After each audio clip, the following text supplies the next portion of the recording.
Hello, everybody. My name is Peter, and there's a little song I made at the beginning. I just turned 30 this last weekend prior to filming this video, and for a present for myself, I drove to Asheville, where the Moog store and factory is, and I bought myself this little synthesizer, Subsequent 25, which I used to make that song, which only took about an hour or two to make, so it's not the most polished thing ever, but there's a link down in the description if you want to listen to the rest of it. Anyways, today we're going to be starting a new sketchbook. I figured 30 years old is a good time to start a new one. As good a time as any, actually, maybe better. And it's sometimes difficult to start a new sketchbook, partly because sometimes there's a little bit of stage fright, sketchbook fright when you start it, and you don't know. There's just a lot of pressure for the first drawing, almost. And sometimes I fight this. I found it helps maybe to not even draw on the first page, jump a few pages in and draw there. The problem with this sketchbook is that I had this problem maybe 2 years ago, maybe a year ago, when I first drew in this, and I drew about half a picture at the beginning of it, and I did not like it. And so since then, this sketchbook has sat around neglected. Every now and then I picked it up, I'm like, ooh, what's in this sketchbook? And I would open it up, and then like, oh, that drawing, and put the sketchbook back. But now, I'm determined I can do this. I'm gonna finish that drawing I started some time ago, and then do another drawing as well, and then there'll be 2 drawings, a good start to a fresh sketchbook. What do you say? So let's finish up the one I started, and then move on. Thank you for joining me. Let's go. Oh, also I'm wearing a nice M. Ward t-shirt right now. Just shouting out my t-shirt, shouting out M. Ward, I guess. All right, let's draw. So you can see here at the beginning the previous state of the unfinished drawing left in this sketchbook from some time ago. And I just had to pick it up where I left it off at. I mean, there's multiple options here. I could have gone with it. I could have kept drawing on it the same direction that it was already going, which is what I did. But I also could have just taken a big marker, scribbled over the whole page, covered it in black, and then done a drawing with like a white gel or paint pen, right? I've done that before too on a drawing in a sketchbook that I didn't like. That's another option. Or, I mean, I could have torn it out, but I really don't tear pages out of sketchbooks. It's just not something I like doing. Now, this sketchbook is it's a Moleskine sketchbook, I think.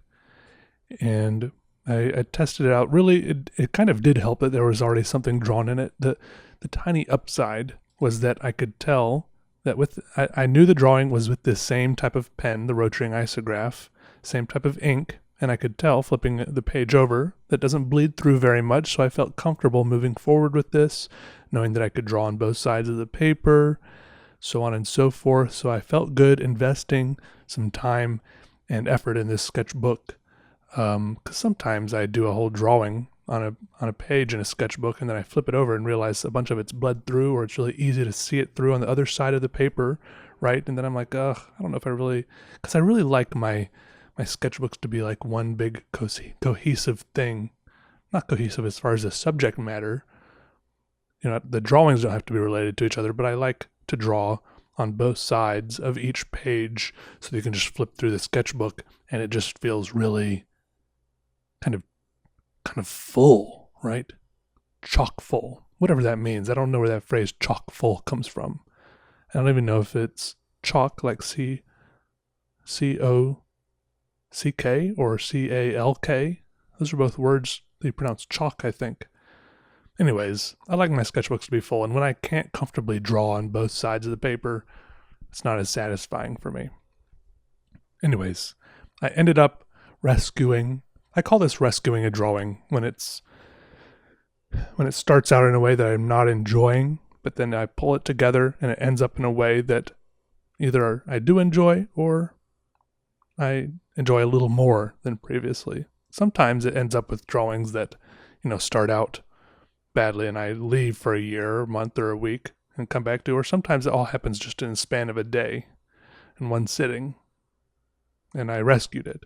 And then for the second drawing, I just did it all in one day also. Also, let me know what you think. As you might notice in some of these shots, I have included a small watch face and analog clock lying there on the paper. So you can see a little bit of the passage of time. It might jump around a little bit as I have cut out a few of the breaks I took, and so I was doing some of the drawings at different times of day, but I did notice, and some of you also noticed, that at one point in a previous video you could see my wristwatch in some of the shots, and it was pretty interesting to be able to watch my watch and see like the second hand spin around and the minute hand go a little bit faster.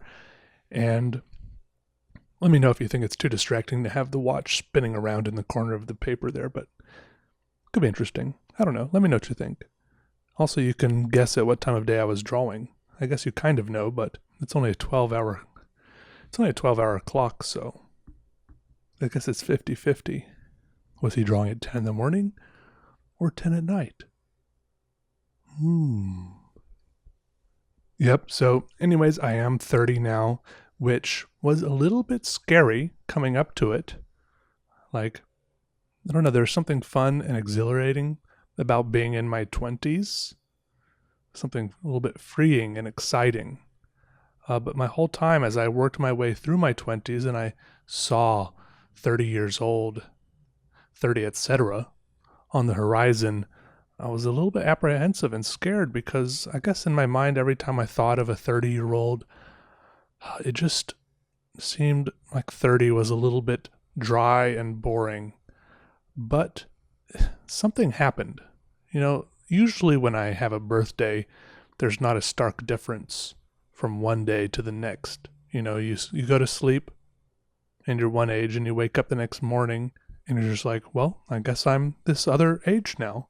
But this is one of the main times when I felt a significant difference. There was a bump in the night.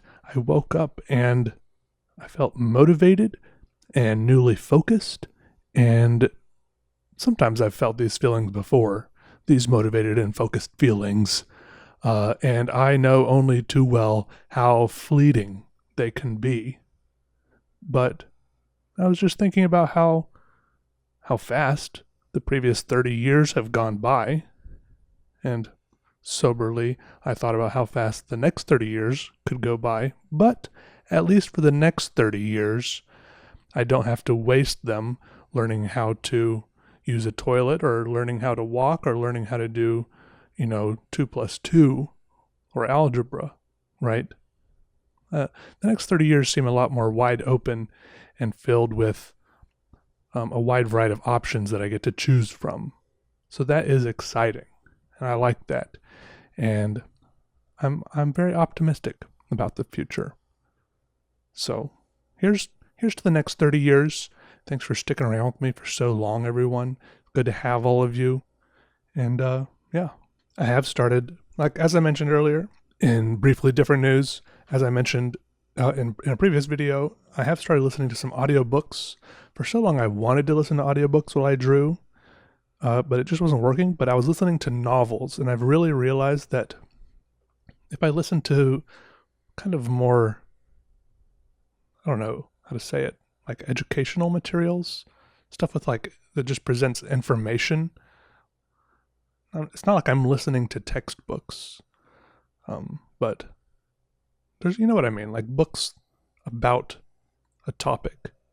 I've found that I'm able to latch my mind onto those audiobooks a little bit better as I draw and even as I edit videos, depending on how tired I am.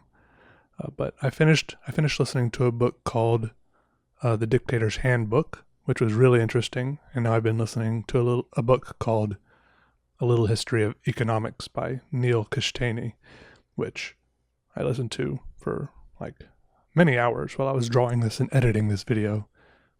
And yeah, all right, that's all for this video. I would recommend either of those books, but I don't really like recommending things for some reason, because then I feel like it comes back on me personally. If people don't like it, then they can, for some reason, I feel like they can blame me instead of the thing I recommended or something. Also, I don't like it when people recommend things to me for some reason. I just like finding them on my own. But even when I found these books, I Googled book recommendations. But that's different than just getting it recommended to me unsolicited. I don't know. Anyways, alright. How many times have I said goodbye this video? 0 times? 4 times? I'm gonna go now. Thanks for listening, watching.